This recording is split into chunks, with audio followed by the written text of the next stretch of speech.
Heliópolis FM. Legal, legal! Boa tarde, queridos ouvintes da Rádio Heliópolis 87,5 FM, Daimon na área, e ela que se encontra aqui do meu lado, ao meu lado, né? A Rive.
Desse ano, 857 bilhões foram gastos nos cartões de créditos dos brasileiros. Isso eu acho que é... Essa jornalista de plantão, ela não, a Rebeca não, ela não tem uma pausa de não, e ela não tem um momento ruim. Não tem? Ela só ladeira acima. Parabéns, viu? Estamos todos de parabéns. Exatamente isso. Reinaldo, o ar-condicionado para você tá meio ruim? Que você... Não, tá ótimo. Que você tá um pouco com a garganta assim. Não, é porque o calor. É o calor, né? Então tá certo. E aí, meninas, e aí? Alguma... Eu tenho uma Rebeca... quando eu mexi no celular, tossi. Isso aí já peguei esse negócio. Não, então... Todo mundo liga pra mim. Você tosse, tá? Não, é por causa do celular. Então tá. E aí, voltando ao assunto, a Rebeca tinha uma pergunta aí, né? Sobre... Não, pra gente se aprofundar um pouco, né? Sobre essa história da Torá. Você disse que essa Torá que a gente tem no nosso imaginário coletivo, para quem não conhece, para quem não é da religião, é diferente da Torá real. Como é que é essa história? Esclarece para a gente. É a interpretação. Por exemplo, a lei dá a impressão que você tem que cumprir todos aqueles mikvah, aquelas leis. E não é bem assim. Muita coisa foi adulterada. Aí tá, beleza. Agora muita coisa foi adulterada. Uma coisa que é a base da lei mesmo, que a Torá era a base de toda a lei, né? De todo o país. Então, o princípio das leis mesmo na Torá é os 10 mandamentos, que é a parte da base da Torá. E muita gente acha que o Messias, Yahushua, pregou outro livro. Não, ele pregou a própria Torá. Pregou o sábado, que não foi violado, o sábado não foi quebrado, que quem criou o domingo foi a Igreja Católica, eles criaram o domingo, né? Ele mudou, o Martinho Lutero, o protestantismo, fizeram uma transformação. O sabate, o sábado, não foi adulterado, continua sendo, e os outros mandamentos também. Continua sendo o mesmo. E nos livros de Levítico fala os crimes de pecado contra o corpo. Não marcar o corpo com tatuagem. Tem coisas que ainda continuam sendo a mesma coisa. Não mudou. E você acredita em quê? Você é um estudioso, mas você acredita nisso? Você segue isso? Olha, a palavra diz que todo homem é pecador. Certo. Então nós temos que ter um caminho, um exemplo. E o exemplo que a gente examina para cumprir é o ensinamento do Messias, de Yahushua, que está na Escritura. O que ele deixou de exemplo. Ali a gente tem que procurar seguir aquele exemplo. Então você acredita em um seguidor? Sim, o meu mestre, o meu líder é Yahushua. Eu acho que ele deveria ser o mestre de todo mundo, né? Porque foi o melhor homem que viveu nessa terra. E existe um nome para essa religião ou vocês apenas não têm religião? Nós somos os Ealdins. É porque, assim, dentro do final dos tempos, na parábola de Mateus 24, Matitial, diz que a figueira vai brotar, ela vai florar. Essa figueira, ela foi cortada e tem parte da escritura que mostra. Nabucodonosor, ele era... Daniel teve uma revelação. Os profetas têm o nome de Al, viu? No original. Daniel, Irmial, Ixaial, Matitial. Porque o Al é Elial, Deus, né? Tem a palavra em Números 6 que o Criador fala para Moisés e Arão, colocarás o meu nome nos filhos de Charral. Por que Charral que estou falando? Que é o nome verdadeiro. Israel já foi um nome adulterado pelo judaísmo. Porque é Foi, 3 foi. nomes de Foi entidade adulterado? egípcios. Israel, E Jerusalém? 3 nomes, também foi adulterado. Olha, pronto. O nome verdadeiro de Jerusalém é Yal-Shalaim, morada de Yalcha. Deixa eu te fazer uma pergunta com relação ao homem mais sábio da terra, que se fala, tem até livro sobre isso, sobre Salomão, que é filho de Davi, né? Filho de Davi. E aí teve Betsabá. Betsabá não. Rainha de Sabá. Rainha de Sabá. Betsabá é o lugar lá. Né? Betsabá, né? Que fala, né?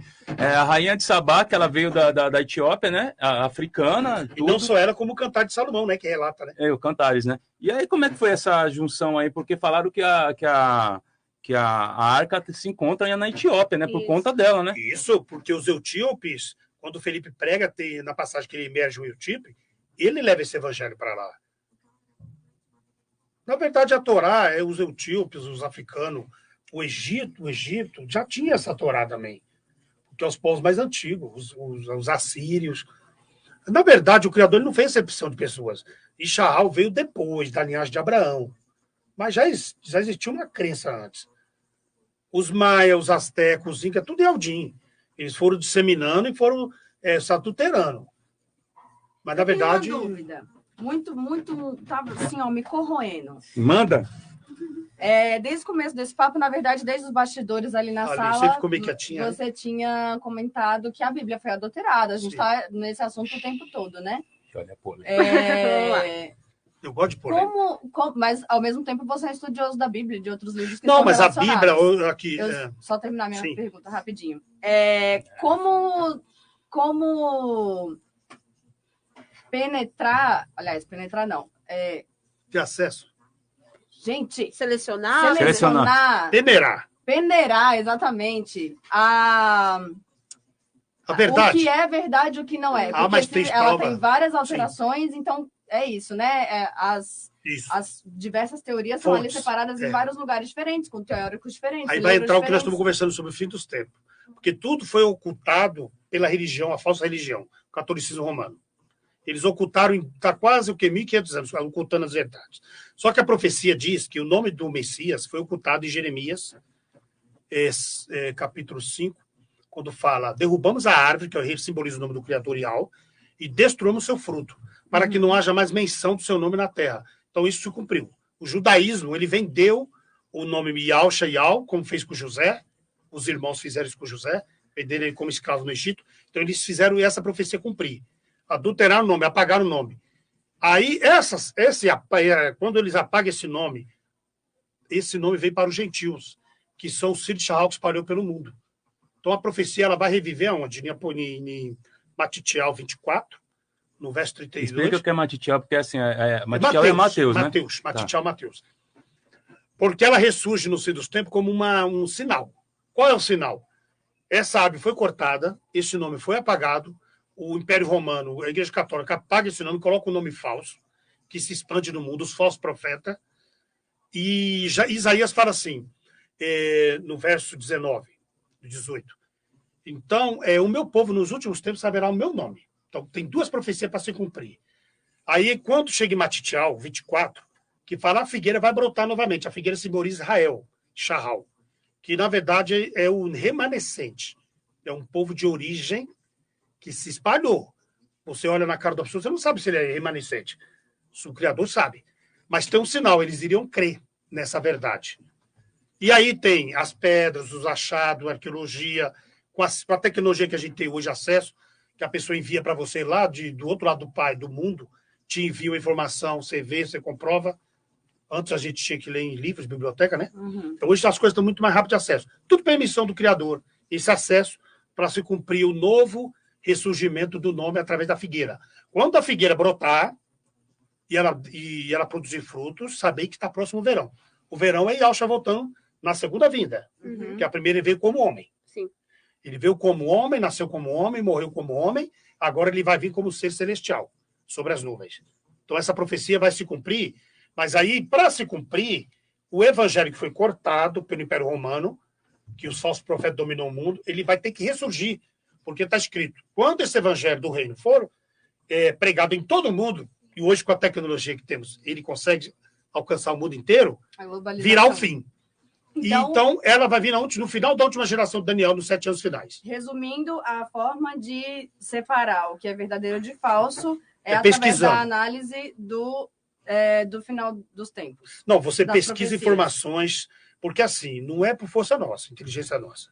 Isso é uma revelação do Criador. Por exemplo, Deuteronômio 29 diz: as coisas ocultas pertencem ao nosso Criador, as reveladas pertencem a nós, mas ele revela quando ele quer. Sim. Então, a Escritura ela foi predestinada, o Criador ele prediz todas as coisas e deveria acontecer daquela forma. Por exemplo, as profecias, os profetas, Moisés, todos os salmos, falavam como o Messias viria, a estatura, o jeito dele, tudinho. E quando ele veio, os religiosos que tinham a Torá, muita gente não entendia. Ele não mandou abolir a Torá, ele mandou abolir a hipocrisia. Tanto é que quem condena Jesus são os próprios religiosos. Exatamente, da época, né? porque os que tinham livro, eles. Sim. Você é jornalista. Uhum. Então, você, a partir do momento que chega uma pessoa no gabarito de vocês, questionar vocês é uma coisa, né? Se vocês não passar na peneira, então, mais ou menos. E Yahshua é o que escreveu a Escritura. Quando ele bate de frente com o pessoal da Torá, por isso que eles chamam raça de víboras, hipócritas. Aí eles, mas eu sou filho de Abraão. Aí ele fala, mas eu posso tirar das pedras filho de Abraão. Mas por que ele falou isso? Contra a Torá? Não. Ele falou pela hipocrisia deles, porque eles estavam lendo os livros todo dia e a Escritura mostrava quando o Yahshua vinha. E eles não reconheceram, porque as ganâncias deles estavam voltadas para os templos da época. Poder, né? Como hoje. Uhum. Hoje as igrejas, tudo super, né, como a gente sabe, status, e elas não estão reconhecendo a verdade que Yahshua é simples, como cordeiro. E eles querem o quê? Um Yahshua rei. Yahshua não veio como rei ainda, ele vai vir como rei para governar o milênio. Aí ele vai manifestar nas nuvens com poder e morada. E como que é essa grande vinda que fala que todo olho verá? Como vai ser isso? A gente está aqui, ele vai vir lá em Israel. Como que a gente vai ver ele? Então, aí entra a parte que é a revelação da Terra plana. No formato da Terra plana, você consegue ver o que você surgir no céu, você consegue ver dos 4 cantos da Terra. E ela global, você não consegue. Como que você bota até isso contraria a Escritura. E Yahshua vem nas nuvens, ela é global, ela é uma esférica. E quem está do lado de baixo conseguiria ver ele vindo nas nuvens? Não conseguiria. Mas ela plana, todo mundo A Rebeca tá assim, ó. Eu fico nervosa.